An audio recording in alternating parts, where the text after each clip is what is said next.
আপোনালোকে জানে যোৱা 11 তাৰিখে প্ৰায় 5:30 বজাত আবেলি মই resignation as district president Udalguri আৰু বিজেপিৰ প্ৰাইমাৰী মেম্বাৰশ্বিপৰ পৰা মই ৰেজিগনেশ্যন দিছোঁ।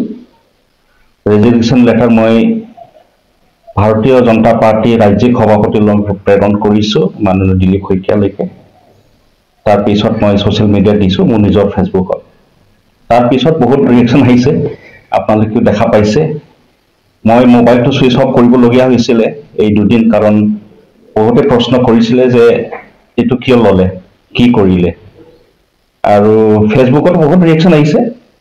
মোৰ ভাল লাগিছে যে 99% মানে পজিটিভ ৰেছপন্সটো দিছে, welcome, very good, good decision এনেকুৱা। 1% কিছুমানে লিখিছে, বিপৰীতে লিখিছে, তেনেকুৱাতো থাকে। তথাপিও সকলো যিসকলে মোক পজিটিভ হিচাপে লিখিছে, ভাল পাইছে, তেওঁলোকলৈ মই ধন্যবাদ জ্ঞাপন কৰিছোঁ। প্ৰথমতে বেয়াকৈ লিখাৰ কাৰণে কিছুমান দিছে, তেওঁলোকক মই একো ক'বলৈ নাযাওঁ, হয়তো তেওঁলোকে নাজানে, সেইকাৰণে এইবিলাক কথাটো লিখিছে কিহৰ কাৰণে মই ৰেজিগনেশ্যন দিছোঁ। এই লেটাৰটো আপোনালোকে পাইছে ফেচবুকত, তথাপিও মই আপোনালোকক এবাৰ আজি পঢ়ি শুনাই দিওঁ। টু দ্য প্ৰেচিডেণ্ট, ভাৰতীয় জনতা পাৰ্টি, আসাম প্ৰদেশ, ডেট হ'ল 11/11/25। Subject asile resignation from district president of Udalguri district BJP as well as primary membership of BJP. Sir, it is kindly to inform you that I tender my resignation from BJP primary membership as well as from BJP district president Udalguri district from today, that is 11/11/2025. This resignation is entirely my personal reasons, as I intend to devote my time to personal goals and fulfill self-satisfaction. I wish BJP and its Karyakartas great success in the future days to come. Thanking you, yours faithfully, Sunil Kumar Kesmutari. একদম simple letter, কিন্তু ডাঙৰ সিদ্ধান্ত। এতিয়া বহুতে ভাবিছে যে এই resignation দিয়াটোত কিবা উদ্দেশ্য আছে নেকি, বেলেগ দলত যাব নেকি, এইবিলাক প্ৰশ্ন বহুতে কৰি আছে। সাধাৰণতে তেনেকুৱা হয়, এটা ভাল এটা পলিটিকেল পাৰ্টি, নেশ্যনেল পাৰ্টি, তাৰ পৰা ৰিজাইন দিয়া মানে মানুহবিলাকে ভাবে আৰু কিবা এটা নিশ্চয় কিবা এটা উদ্দেশ্য আছে। মোৰো তেনেকুৱা থাকিব পাৰে, সেই কথাটোহে মই যাতে বাৰে বাৰে ফোনবিলাক নাহে, সেইটো কাৰণে মই আজি এই প্ৰেছ মিটটো ইয়াতে পাতিছোঁ। কথাটো হ'ল মই বিজেপিক বেয়া পাই পেলাই ৰিজাইন দিয়া নাই। বিজেপি দল এটা নিজৰ আইডিঅলজি থকা ফিলচফি আছে, এটা গোটেই ভাৰত চৰকাৰো চলাই আছে, মানুহবিলাকে ভাল পায়, দেশখন আগুৱাই লৈ গৈ আছে, অসমতো আমাৰ বিজেপি চৰকাৰ আছে। গতিকে বিজেপিক বেয়া পাই যে মই দলটো ত্যাগ কৰিছোঁ তেনেকুৱা যাতে মানুহবিলাকে নাভাবে। কিহৰ কাৰণে ৰিজাইন কৰিলে সেইটো এটা ক'বলগীয়া কথা। এটাটো হ'ল মই যোনটো ক'লো এই দুটা শব্দ, এটাটো হ'ল devote my time to personal goals. মোৰ নিজৰো কিবা এটা গ'ল থাকে জীৱনত, কি কৰিম কি নকৰিম। আৰু দ্বিতীয়টো হ'ল ফুলফিল চেল্ফ ছেটিছফেকশ্যন, তাৰমানে আত্মসন্তুষ্টি। সেইটোত বুজা যায় যে মোৰ গ'লটোও হোৱা নাই, মোৰ আত্মসন্তুষ্টিও মই পোৱা নাই। চেল্ফ ছেটিছফেকশ্যন এই দুটা লাগে। গ'লটো হ'ল মই পঢ়া শুনা কৰিছোঁ, ভালকৈ কৰিছোঁ, সৰুৰে পৰা বাহিৰতে পঢ়িছোঁ, ডন বস্কোত পঢ়িছোঁ, গুৱাহাটী ডন বস্কোত পঢ়িছোঁ, কটন কলেজত পঢ়িছোঁ, দিল্লী ইউনিভাৰ্চিটিত পঢ়িছোঁ। কিবা এটা কৰিম বুলি, সমাজৰ কাৰণে কৰিম বুলি মই সমাজ বিজ্ঞানতে মাষ্টাৰ ডিগ্ৰী লৈছোঁ, মাষ্টাৰ অফ ছ'চিয়েল ৱৰ্ক। সেই হিচাপে মই সমাজৰ কাৰণে কাম কৰা এইটো মোৰ তাত আছেই, মোৰ ফেমিলি বেকগ্ৰাউণ্ড আছে, সমাজৰ কাৰণে কাম কৰিছে।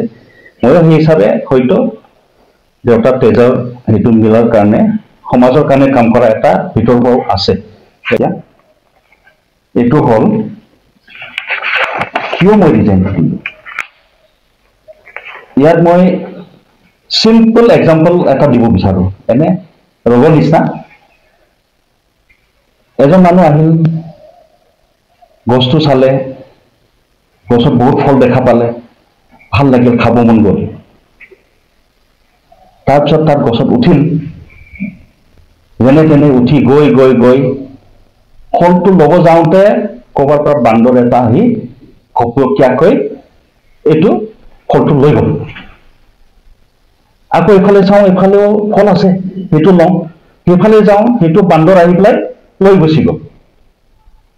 ৰখি থাকোঁতে ছিজনটো চেঞ্জ হৈ গ'ল।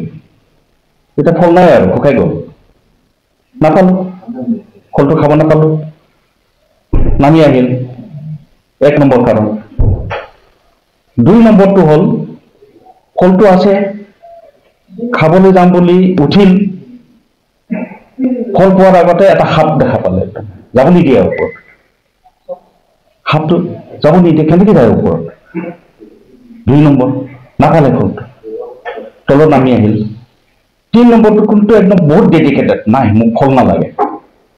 গছৰ তলত বহিল, পানী চানী দিলে গছক, খুব দেখভাল কৰিলে, ডেডিকেটেড ৱৰ্কাৰ, সংগঠন কৰি কাকো মানে গছটো ভাঙিব নিদিয়ে, খুব ভাল পায় কাম কৰি, তাতে শুই থাকে। এই ফল নালাগে, নালাগে মোক, কিয়? এই ইয়াতে পাই আছো, চব খাবলৈ ভাল, খানা পাইছো, ড্ৰেছ পাইছো, চব পাইছো, ভাল চেহেৰা।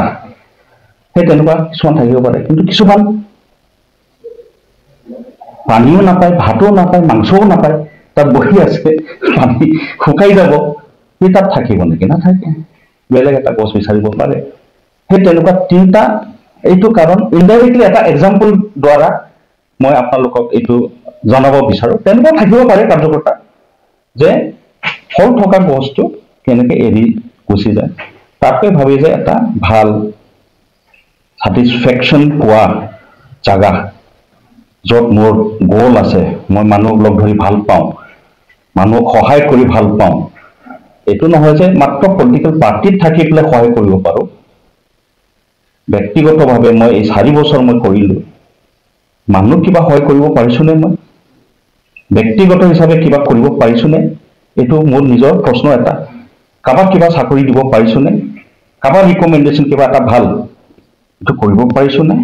সেইটো এটা প্ৰশ্ন হয়।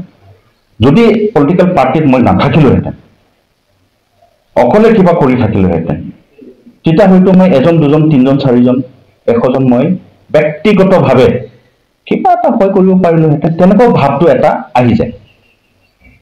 এটা বিজেপি এটা ডাঙৰ এটা সাগৰ, বিশাল সাগৰ, এই সাগৰৰ সৰু মাছ পাত্তা নাপায়, সৰু মাছ সাঁতুৰিব দিগদাৰ, কষ্ট পায়, তাতে আৰু ডাঙৰ মাছবিলাক সৰু মাছক কিনিব বিচাৰে তাতে, আৰু এই ডাঙৰ মাছৰ লগত যদি ভাল ব্যৱহাৰ নকৰে বা ভালকে সম্পৰ্কটো নাৰাখে, এই মাছটো আপোনাক খাব পাৰে। আৰু মাছটো ভালকে সম্পৰ্ক কৰিবৰ কাৰণে মাছটোৰ ব্যক্তিত্ব থাকিব লাগিব তেনেকুৱা। সেই মাছটো খঙাল কিবা, তাক বুজালেও নুবুজে, মানুহৰ কথাও নুবুজে। যদি তেনেকুৱা হয়, তেনেহ'লে মাছৰ লগত থকাটো দিগদাৰ হয়। ডাঙৰ মাছ, এইটো সাগৰৰ কথা কৈছো। তাৰ পিছত তেতিয়া আৰু বেলেগ এটা জাগাত, য'ত মানে ডাঙৰ মাছ নাই, হেৰি নাই, শান্তি, কোনো মাছো নাই, সেইটো পুখুৰীতো যাব পাৰো বা সেইটো নদীত যাব পাৰো। সেইটো নহয় যে সেইটো এটা বেলেগ দল, সেইটো হ'ব পাৰে মোৰ নিজৰ জীৱন, মানে তাত কোনো মাছ নাই, তাত মাছ নাই কোনো, অকলে আৰামত শান্তিত ঘূৰি আছো। কিন্তু তেনেকুৱা থাকি থাকি যদি মই ভাবো যে নাই, মোকো অলপ লগৰীয়া লাগে, তেতিয়া ক'ৰবাত তেনেকুৱা এটা নদী থাকিব পাৰে, য'ত মানে ভাল ভাল সুন্দৰ মাছ খেলি মেলি বঢ়িয়াকে সুন্দৰভাৱে আছে, এনেকুৱা এটা পুখুৰী যদি পায়, তাত সেই সৰু মাছটো গুচি যাব পাৰে। এইটো মই মাছৰ এক্সাম্পল দিছো। উন্নতিৰ কথা, মানুহৰ লগত লাইফটো বহুত শ্বৰ্ট, সেইকাৰণে সেইবিলাক এটা থাকে। সেইটো কাৰণে মই আঞ্চলিক বাদটো তাৰমানে আমি সমৰ্থন কৰে, আঞ্চলিক বাদটো মোৰ মতে আঞ্চলিক বাদটো বেয়া নহয়, ভাল। যেহেতু আপুনি হাগ্ৰামাৰ কথা কৈছে, তেখেতে ভাল এটা লিডাৰশ্বিপৰ কাম কৰি গৈছে, হয়। এই ক্ষেত্ৰত কি ক'ব? আঞ্চলিক মানে ৰিজনেল পাৰ্টি, ৰিজনেল পাৰ্টি কৰিব পাৰিলে তেওঁলোকৰ নিচিনা মানে কোনো পাৰ্টিয়ে নাই ৰিজনেল পাৰ্টি লোকেল ইছ্যুছবিলাক বেছি বুজি পায় আৰু মানুহৰ ওপৰত এইটো লিডাৰশ্বিপটো থাকে মানুহ ৰিজনেল পাৰ্টিটো লিডাৰশ্বিপ ল'বৰ কাৰণে বেলেগ অন্য মানুহো থাকে বেলেগ বেলেগ পাৰ্টি থাকে ৰিজনেল পাৰ্টি কিন্তু লিডাৰশ্বিপ ভাল হ'ব লাগে পাৰ্টি ৰিজনেল হ'ব লাগে সেই তেতিয়া হয়তো ৰিজনটো অলপ বেছি আগুৱাই যাব সেইটোৱে মই আপোনালোকক কৈছোঁ এই নেশ্যনেল পাৰ্টিক মই ইমান সমৰ্থন নকৰোঁ ৰিজনেল পাৰ্টিক মই ভাল পাওঁ যদি তেনেকুৱা ফিউচাৰত কোনোবা কিবা কয় তেনেহ'লে এইটো বেলেগ কথা কিন্তু মই ফ্ৰীডম মই ভাল পাওঁ আৰু লোকেল ৰিজন ডেভেলপ কৰাটো মই ভাল পাওঁ CMৰ মোৰ তাত ডাইৰেক্ট ফটো অহা নাই এখন অহা নাই নাজানো মোৰ তাত অহা নাই মই কাকো এতিয়া একাংশই মানে ময়ো ভাবা নাই যে মই যে ৰিজাইন দিলে ইমানখিনি মানে মিডিয়াত আহিব সেইটো মই ভাবাও নাই মই চিম্পল ৰিজাইন দিলোঁ ঘৰত থাকিম আৰু কেইদিনমান আৰামত এইটো ট্ৰেইনিং মই যোগাযোগ কৰিলোঁ কৰিলোঁ এইটো কৰি কামটো কৰি থাকোঁ ডিষ্ট্ৰিক্টত 4টা বিধানসভা সমষ্টি আছে 4টা বিধানসভা সমষ্টিত এফালে মাজবাট ওদালগুৰি আৰু এফালে টংলা আৰু ভেৰগাঁও আৰু এনে শুনামতে 5টামান দিব 10টা BPF ল'ব 5টা গোটেই বিজেপি ক'ত দিব এইটো এতিয়া ঠিক হোৱা নাই হয়তো ওদালগুৰিত দিব পাৰে হয়তো মাজবাটত দিব পাৰে মাজবাটতো নিদিয়েই এইটো চবেই কৈছেই মই সকলোকে সুধিছোঁ মাজবাট তেনেকুৱা মানে বিজেপিৰ কোনো চান্স নহ'বও পাৰে গতিকে মোৰ এনালাইচিছত আৰু মই এতিয়া এইটো মোৰ বিষয় নাই আজি এইটো কোৱা মানুহৰ যি মুখৰ পৰা শুনিছোঁ বা ওপৰৰ পৰা যি হৈছে চুক্তি হৈছে এইটো 5টা বিজেপি দিব 5টাৰ ভিতৰত ওদালগুৰি জিলাত মেক্সিমাম 2টা দিব পাৰে বা হয়তো এটাহে হ'ব পাৰে mobile plus physiotherapy wellness and rehabilitation centre দক্ষিণ কামৰূপৰ ব্যৱসায়িক প্ৰাণকেন্দ্ৰ বিজয়নগৰৰ লগতে VIP চক আৰু গুৱাহাটী মালিগাঁও পাণ্ডৱনগৰত থকা 3খন ক্লিনিক বৰ্তমান প্ৰায় 20 বছৰৰ অভিজ্ঞতা পুষ্ট তথা এতিয়ালৈকে প্ৰায় 40,000 ৰোগীক সুস্থ কৰি তোলা ডক্টৰ পল্লৱী নাথৰ তত্ত্বাৱধানত চলি আছে এই ফিজিওথেৰাপি চেণ্টাৰ 3টাত বৰ্তমান অভিজ্ঞ ডক্টৰৰ দ্বাৰা যিকোনো জটিল ফিজিওথেৰাপি চিকিৎসাৰ লগতে যিকোনো ৰোগীৰ ঘৰলৈ গৈ চিকিৎসা সেৱাৰ সুব্যৱস্থাও ৰাখিছে